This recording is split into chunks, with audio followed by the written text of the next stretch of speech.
Y entonces a mí me dio mucho miedo, ¿vale? Entonces, encima tenía fiebre, ahora empiezo a explicarme muchas cosas de mi biografía, tenía fiebre, tenía miedo, no sé qué, y te cuento por qué cambió mi percepción. Porque ocurrió el día siguiente. Había ocurrido eso en Vitoria, y al día siguiente, y esto de verdad que es parte de mi vida, es muy importante, ¿no? Al día siguiente de leer yo ese libro y de estar tapado hasta las orejas en casa de mi tío, pasando primero la enfermedad y segundo, la sensación de haber descubierto algo que igual no tocaba descubrir.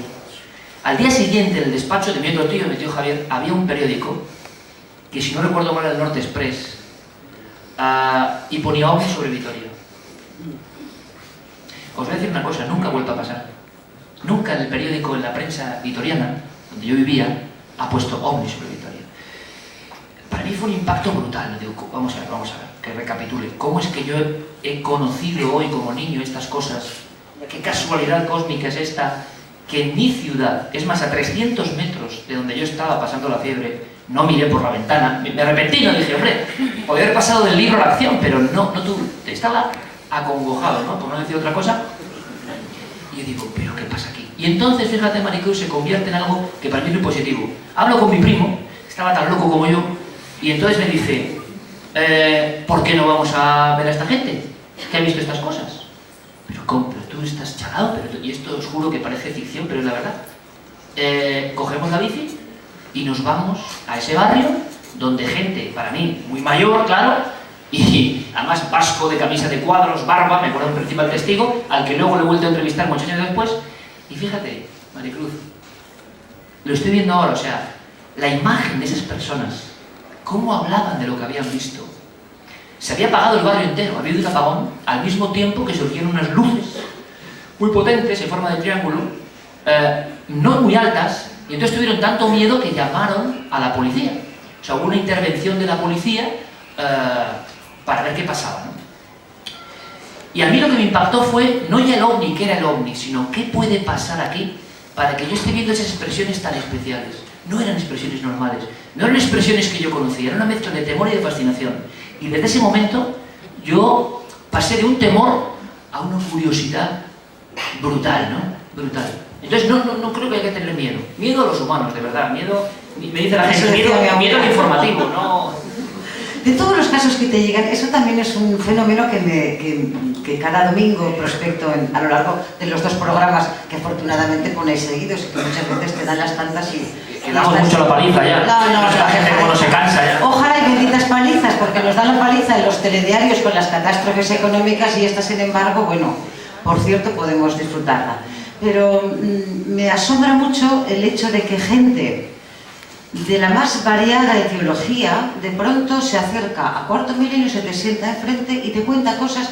Yo les escudriño un poco como periodista ya antigua y veterana, y yo creo, presumo un poco de ser buena psicóloga, para ver si están diciendo la verdad. Y oye, yo creo que el 90%, el 99% de la gente dice la verdad. Por lo menos Totalmente. dice esa, que es su verdad, que probablemente en algún caso tendrá un origen que la ciencia todavía hoy no ha desvelado, y lo va a desvelar dentro de unos años. Pero está sintiendo y está creyendo lo que dice. El proceso de selección de todos los temas que debatís en Cuarto de Milenio, ¿cómo lo hacéis? Bueno, es una labor complicada, ¿no? Porque mucha gente pregunta evidentemente lo que tú, ¿no? ¿Cómo salen? Es que hay muchos más temas de lo que creemos. Es que solo de Aragón podría haber una enciclopedia del misterio de Aragón, o sea, lo digo, y de Murcia, y de... Claro, lo que pasa es que la gente, ¿qué considera misterio? Para mí misterio son muchas cosas de la historia y también hay cosas sobrenaturales, ¿no? Entonces, somos un país, por desgracia, y esto lo digo, igual Zaragoza podría ser pionera, somos un país que ha despreciado su historia y cultura mítica, legendaria, misteriosa. Ahora se van dando cuenta algunas personas y en muchas ciudades... Tuvimos un programa aquí en la televisión, por cierto, que era Aragón Mágico, ¿os acordáis? Sí, bueno, pues habría que votar también para que se repusiera y siga abundando el caldo de cultivo, porque nos beneficia a todos. Y no solo eso, sino que, por ejemplo, en Toledo yo tengo buenos amigos y imaginaos en Toledo la cantidad de charlas que se dan y guías. La charla que tiene toda esta gente todos los días, que arrastra la del Toledo Mágico.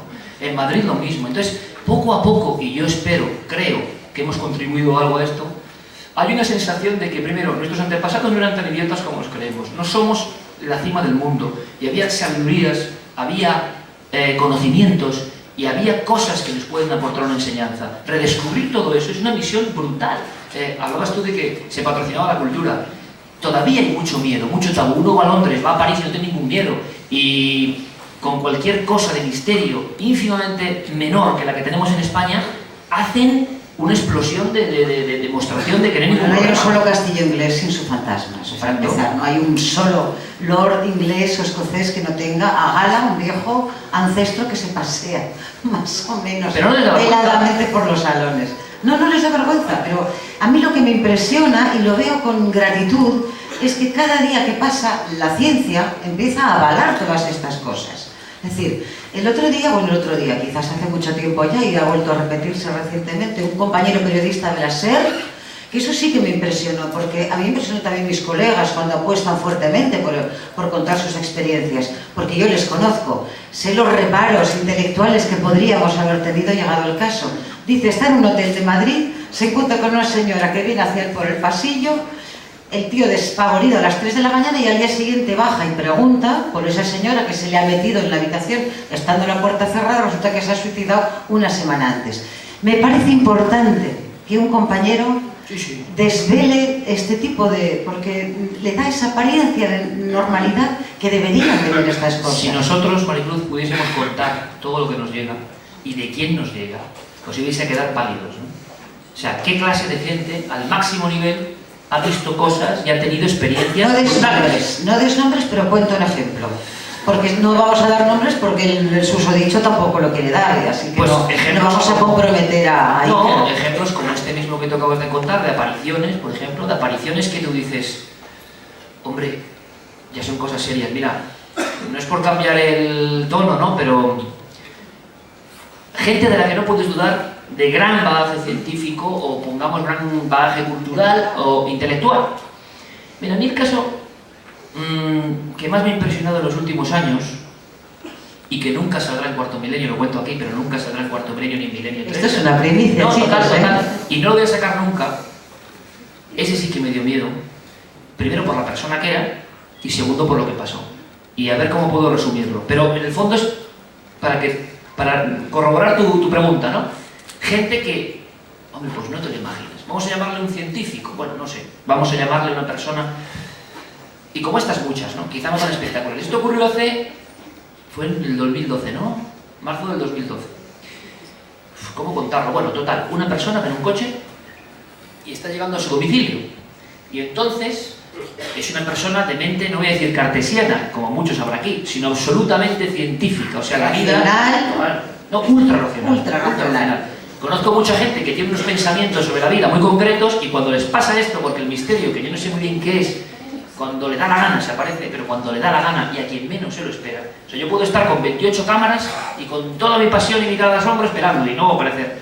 O a mí me ha parecido en algunas ocasiones que luego sí que contamos. Pero a veces, asombrosamente, a la persona que menos lo busca es cuando le aparece. Pero a mí esto me llegó muy fuerte, ¿no? Porque es un caso que dije, decidí con todo el equipo, y esto es verdad que no lo he contado, yo creo, y porque no lo he emitido, ¿no? Decidí con todo el equipo, esto lo vamos a contar. Esto lo vamos a contar porque es muy fuerte y tiene unas connotaciones criminales al final muy potentes. Total, este hombre está con su vehículo de alta gama, está llegando a su casa. Es tarde porque ha tenido que hacer precisamente un trabajo de índole científico, una emergencia. Y entonces, cerca de un desvío, observa una mujer. Una mujer que le da la impresión de que está huyendo o ha sido apaleada o algo ocurre que es otra de las cosas que he preguntado antes.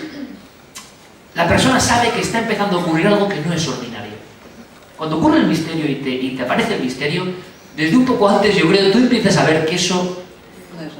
Lo llaman campana de irrealidad, no sé, lo pueden llamar de mil formas, pero al final, el testigo, sea un pastor, sea un piloto de caza, o sea un científico, saben que está a punto de empezar a pasar algo que no tiene que ver con lo convencional de las cosas, ¿no? Total, una mujer. Y se va acercando. Y entonces se da cuenta que la cara es que es tremendo, ¿no? Lo que hablamos, ¿no? La fuerza que tiene la gente cuando ha visto lo que ha visto. La cara es de una enorme tristeza, de un enorme dolor, ¿no? De una enorme sensación de alguien que está sufriendo. Y lleva como un traje talar, o un traje blanco, pero como muy réplica. Exacto, pero muy recio, ¿no? Y va pasando al lado del coche. ¿Qué hace esta mujer? 3 de la mañana, aquí ha ocurrido algo o criminal, o extraño, o alguien está huyendo, o hay un maltrato. Y él se queda así pensando, y entonces la cara, la expresión de la cara, los huesos de los ojos, las ojeras, la sensación, a él le produce ya un... En ese momento, aquello ya no está. Hablo de un hombre ultracientífico que voy a decirte una cosa más. Se raya de mi programa. Es un caso. ¿Cómo me llamaba? Vendemotos, ¿no? Me decía, este vendemotos, no sé cuánto. Pero fíjate si el tío era honrado. Fíjate si el tipo era honrado que lo mantenía. Es decir, mira ahí que yo de verdad discutía con mi mujer porque ella te veía, yo no. Yo prefiero ver punto pelota y tal. Digo, bueno, bien, está bien, no pasa nada, pero bueno, hombre, se puede grabar y tal. Y me dice, cuando alguien te habla, Maricruz, cuando los esquemas en los que se rige su vida se han roto, esta mujer ha desaparecido. Bien. Se queda mirando al panel del coche y el coche empieza a saltarle todas las luces, se apaga, por dentro el panel empieza a dar un código de que la temperatura va bajando, se queda a menos 5 grados, sale como una alarma cuando llega a ese nivel que muchos tenéis el coche de frío, y entonces mira por el retrovisor y la mujer está con los brazos en cruz detrás del coche a una distancia que no puede haber alcanzado y está como riendo. A este hombre entra en pánico. Ya, a mí me está pasando. Sí. Son las 7 de la tarde, o sea que tampoco... imaginaos esto, pues... En fin, entré en investigación, no os voy a decir más, ¿no? Inimaginable. Ojalá, yo no sé lo que es, Maricruz, ni podré decir nunca que este es un fantasma. Yo no sé si existen los fantasmas, yo solo sé que este tío no miente. Entonces, se queda... ¿Qué haces? ¿Sales, no sales? Hay dos mujeres, no te has dado cuenta, y entonces es un lugar bastante diáfano. Desaparece la mujer de atrás y vuelve a aparecer adelante otra vez. Él sale en pánico, pasa por delante como si fuera aquello, no sé. Recupera, digamos, el control del coche. Sí, y el coche vuelve en sí después de que la mujer de atrás desaparezca y entonces llega a su casa. Llega con tal crisis de pánico que habla con su mujer, está dándole vueltas, está que no sabe qué hacer. Y es la mujer la que decide, con valentía, decir, oye, y él dice, como que voy a llamarle a este tío, que no, ¿imaginas? Porque el caso lo tiene todo, ¿no? Es decir, el ultraescéptico. ¿Qué ocurre? Que a mí me da... Es más impresionante, porque da la impresión... Es que esto es un poco crudo, sí. Da la impresión de que la mujer está cortada. No hay niños. Hay algún niño por ahí, pero tú me dices, yo... Tampoco la gente ahora no tiene miedo de nada, yo creo, pero bueno. Esto... Miedo, ya hablaremos después de lo que sale en internet. Eso, exacto, o los informativos, y da igual, pero eso no es nada. Es verdad que este caso es muy espectacular, ¿no? Porque él detecta como que, no sé, si esa mujer está herida, o hay algo ahí que... Pero no quiero ser muy prolijo en detalles, ¿no? Entonces, él entra en su casa, entra en pánico, total, que se pone en contacto con nosotros. Es tal el impacto que tiene, tal el terror que esta persona tiene, que yo digo, oye, pues no sé, vamos a intentar ayudar, vamos a intentar saber. Y esto sí que no se lo va a creer nadie porque es normal, que es normal. Yo digo, ¿esto dónde ha ocurrido? ¿Esto dónde ha ocurrido? Y digo, joder, en esta zona. Pero vale, no creo que tenga que ver con... Yo recordaba de niño, no puedo decir los nombres, un crimen terrible, que ahora mismo en internet creo que ni lo encuentras, porque se haría cargo el caso a algunos periódicos y se queda ahí, ¿no? De una mujer descuartizada, ¿no? Entonces, miro el punto y le vuelvo a decir, tú que eres científico precisamente, dime exactamente el punto, por favor. No hablamos de 1 kilómetro, 2 kilómetros, 1 metro, 2 metros, aquí. Y digo, ¿aquí qué había antes? Había un vertedero y en ese vertedero apareció esta mujer en 3 trozos con una mano y un guante y yo empiezo a hilar y digo, ¿tú sabes esta historia? Bueno, ya casi lo mato, sinceramente, porque él, imaginaos, ¿no? Vamos a hacer un poco de descompresión, ¿no? Sí, gracias. Porque yo lo pasé muy mal, ¿eh? Yo lo pasé muy mal. No me extraña. No, estamos hablando así como antes hablábamos de luz y de cosas que son las que importan, ojo. Esto también es parte del mundo, ¿no? Exacto, de la sombra, nunca mejor dicho. De la sombra que está. ¿Y sabéis lo que ocurre? Que es increíble.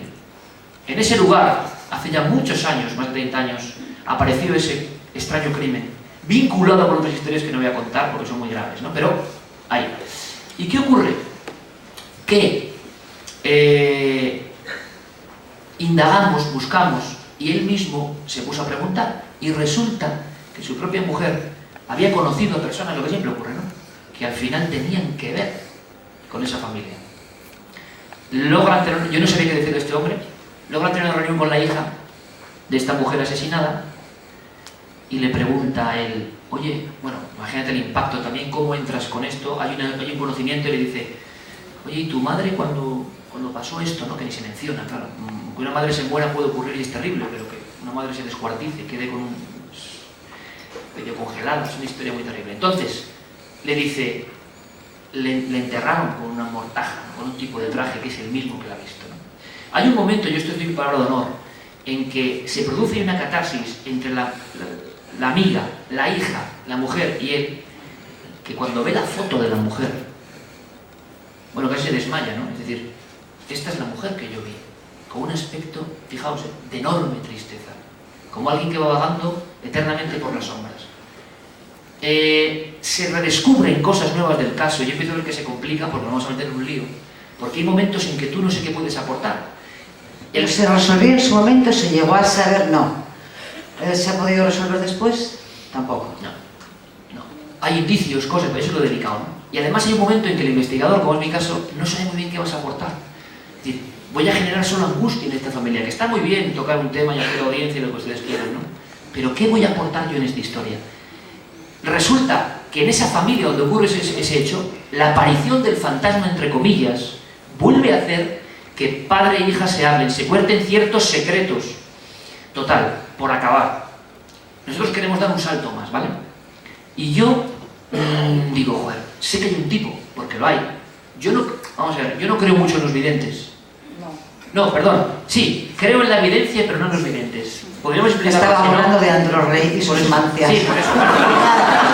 Esos han hecho mucho, están haciendo mucho daño a gente que realmente sí que... Bueno, también tienen una cierta función de psicólogos, apagafuegos inmediatos, pero bueno. Yo es una cuestión puramente personal, ¿eh? O sea, yo soy el primero que luego me han sorprendido. O sea, algunas personas que no son precisamente las que se anuncian, a mí sí me han sorprendido, y esta fue una de ellas. Yo conozco varias personas que puede que tengan ese don, que no sé tampoco lo que es, pero que digamos es como cuando tú ves un cuadro y tienes una sensibilidad para enamorarte de ese cuadro y otra persona ve ese mismo cuadro de Goya, por ejemplo, que es un pintor febrito y era de aquí, sin duda alguna para mí el maestro de maestros, y está a tu lado y no ve nada. Chico, pues no sé, pues hay gente que tiene más sensibilidad y hay gente que tiene menos. Y hay determinadas personas que parece que tienen una sensibilidad extrema, que no siempre aciertan, porque es absurdo, pero a mí yo te digo que ha habido personas que me han dejado perplejo. Ahí está. Había un tipo que vivía en Jerez, que te puedo decir que su condición económico-social era rondando la indigencia. O sea, alguien